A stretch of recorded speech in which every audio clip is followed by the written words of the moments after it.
One of the best patient stories that I think I can think of would be a sweet cochlear implant patient. So I'm the cochlear implant audiologist here, and I do a lot of work with severe to profoundly deaf patients or patients who have significant hearing impairments and hearing aids just don't work anymore for them.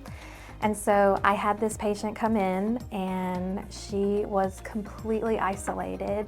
Her entire family couldn't communicate with her. She was living alone. She had no ability to access any kind of technology. She was unable to communicate at all.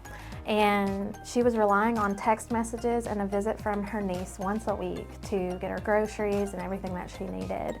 And so she came to see me for a cochlear implant evaluation, and we talked a little bit about outcomes and things like that. And originally I thought, I don't know if this is going to be a great candidate for a cochlear implant just because of her kind of life situations and circumstances that she currently was in. We said, you know what, we're going to go for it. We'll see how things do. We'll talk to the surgeon and I'll make that recommendation. We did the evaluation. She went to see the surgeon. They set her up with surgery.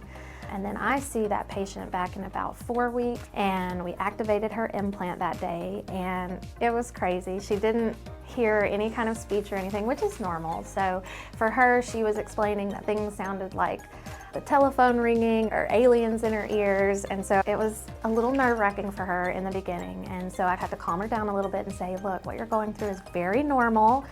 Your brain is going to learn to make sense of all of these sounds. You're going to start understanding a lot more than you were. You're going to be hearing all kinds of things.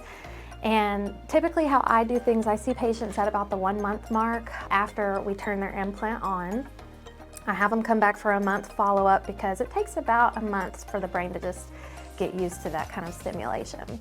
At the 1 month mark, she came in, she was singing in the lobby, she was praising Jesus, she was hugging everybody she came into contact with.